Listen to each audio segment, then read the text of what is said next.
Before we get to the rest of today's news and rumors roundup we filled on today's live show, news broke during the live Cowboys report. Sam Williams has been suspended 3 games by the NFL, which he's actually already begun to serve. Started in Week 8, it will be continued for Week 9 and Week 10. That means game checks being lost for Sam Williams, but no actual games being missed because he's already on IR for the remainder of the campaign. It just ends up being a hefty fine against Sam Williams, which feels mostly about right there. Stems from his 2023 August arrest for controlled substance and a weapons charge, which he had a gun he wasn't legally allowed to have in Texas because, Cowboys always doing something wrong there. So the actual team impact isn't really there. He's not going to miss any games, but he's going to miss game checks as the Cowboys move forward. Before we get into some airing of the grievances again, some injury updates and stuff to monitor here for the Dallas Cowboys. I am worried about DaRon Bland's foot injury and where he sits with his 2024 season outlook. I don't feel great about this right now. To recap what happened, or what has happened, I should say, Bland practiced before the Lions game. They opened his window. He practiced Wednesday. He practiced Thursday, and then didn't practice Friday. Now, Stephen Jones says, a bit of a setback. He was a little sore. We decided to play it safe, thinking the extra week will help. Then the bye week comes and goes. Then it's 49ers week, and DaRon Bland does not practice at all. So we went from back-to-back days practicing to almost 2 full weeks, no practice. That's huge red flag. His window closes this week, which means you must either activate him or he stays on IR for the remainder of the 2024 campaign, which would be a colossal disappointment among the many, many, many you've seen out of this Cowboys team so far. So we'll know more Wednesday. Maybe Jerry will sit there at his Tuesday press conference or his interview on the fan, but I kind of doubt it. So for all the Cowboys injury updates you need, hit that sub button. YouTube.com/CowboysTV. It's all free when you guys subscribe. Micah Parsons, look, didn't seem all that close to playing versus the 49ers. So my question is he going to play against the Atlanta Falcons? We're still in the early window, but the window is open for that normal 4 to 6 week recovery time frame for a high ankle sprain. And we'll go more in depth on this in a little bit, by the way. Your pass rush is terrible right now. You can't generate pressure unless you're blitzing on a consistent basis. It's pretty ugly right now. And you unquestionably miss Micah Parsons. You are not a better team with him not out there on the football field. Not even remotely a better football team. It's bad. I think we can all acknowledge that you clearly need to have him out there. I don't know if he's going to be out there this week. I know he's a competitor. There's only so much you can do to rehab the high ankle sprain. Sometimes it's 4, sometimes it's 6. So predictions. Will Micah Parsons play against the Atlanta Falcons? Y for yes, N for no. We'll make it the pinned comment on today's show, so if the ad comes here on YouTube, take advantage of it. Head down there and let me know. Let's do some more airing of the grievances here. More pass rush issues. Because there is no pass rush right now. Here's your Week 8 pressure rate statistics.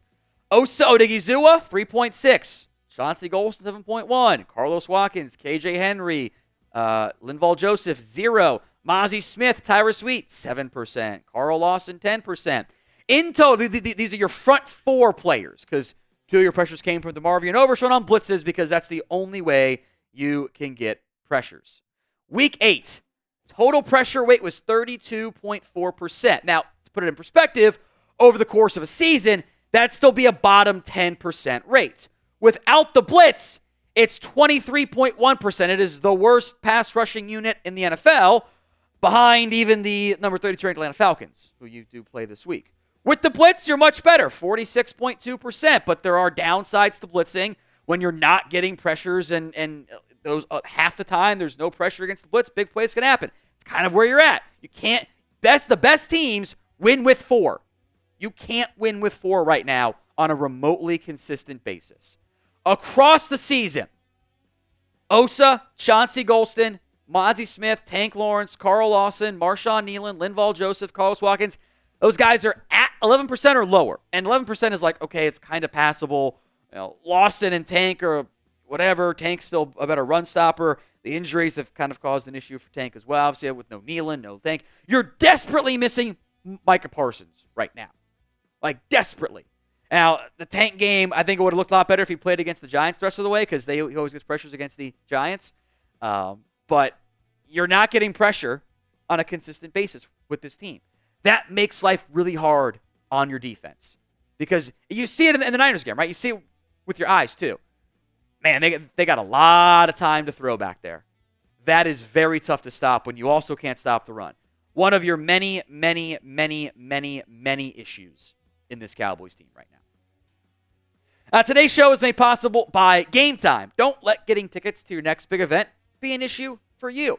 Game Time has a new feature called Game Time Picks. It makes getting tickets to favorite teams play live even easier.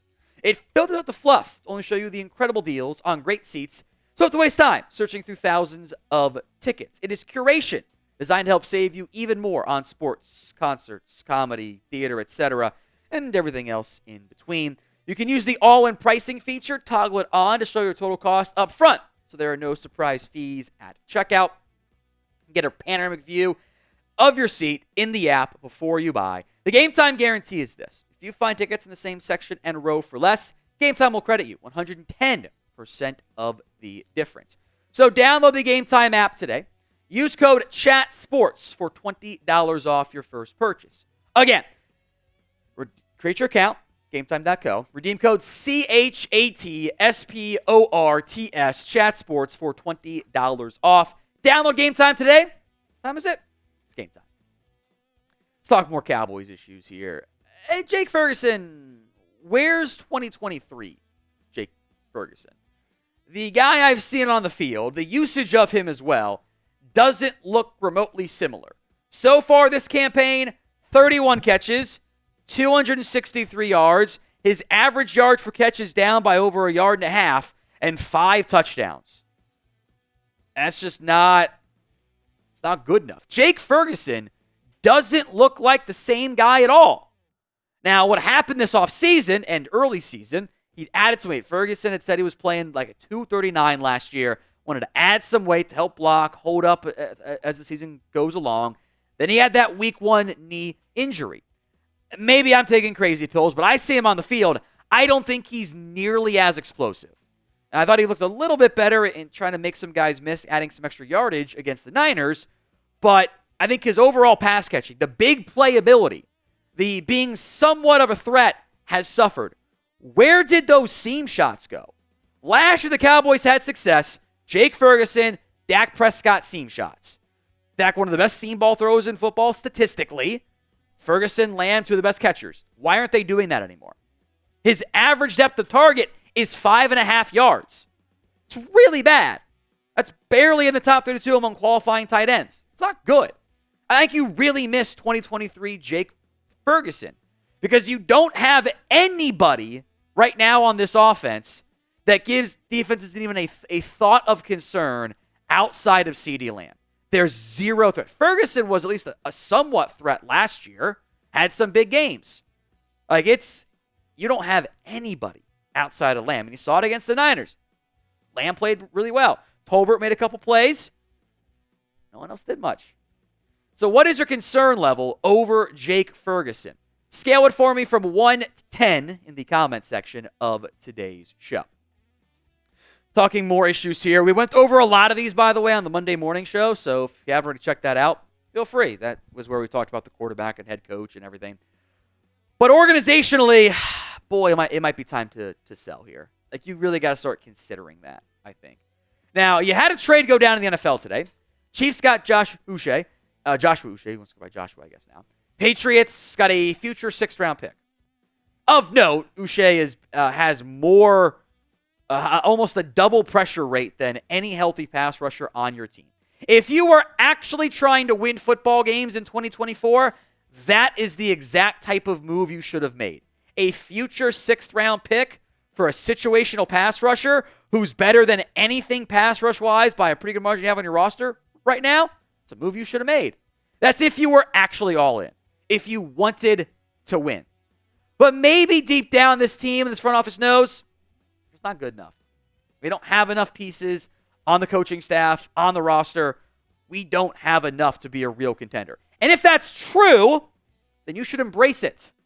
And you should strongly consider or trying to sell your 2025, your non-2025 pieces. The guy, if you know a guy is not going to be on your team in 2025, move on. Because then you can't use the comp pick excuse to not spend money in free agency. You can get the pick now and spend money in free agency. Save some cap space in the process. That's if you want to sell. You should make a decision after this game against the Falcons. Maybe a win means hold. I don't think you can buy, though. Maybe a loss means sell. So what would you do? B for buy, S for sell, H for hold. Let me know in the comments of today's show. Finally, look, this team doesn't have any discipline. I really don't think that they do. There's no attention to detail, and pretty consistently been a common refrain of, we're not practicing hard enough. Okay? Shows up on the film pretty consistently. A lot of mistakes being made out there. And there are no consequences for any actions made by anyone in this organization right now. There's a long line of, that's bad, that's bad, that's bad, that's bad, that's bad. What changes? What personnel changes have been enacted by this Cowboys team? They don't make any changes. Everyone's just back out there again. Same old stuff this next week. Some examples here. You consistently have special teams flags. Why are you always committing an illegal formation on the opening play of the game? Why?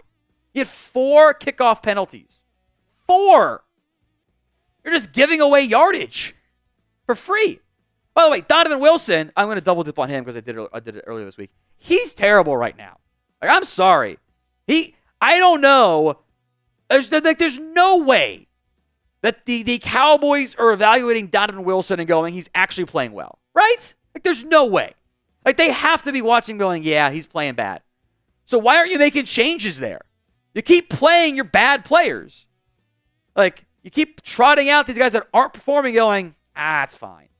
This is going to be different. There's really nobody you want to try. Not a single person. Really?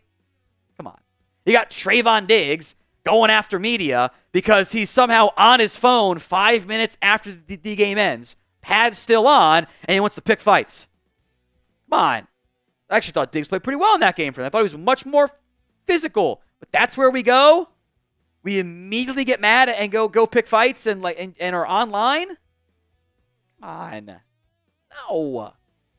By the way, he's just following the example set by Daddy Jerry.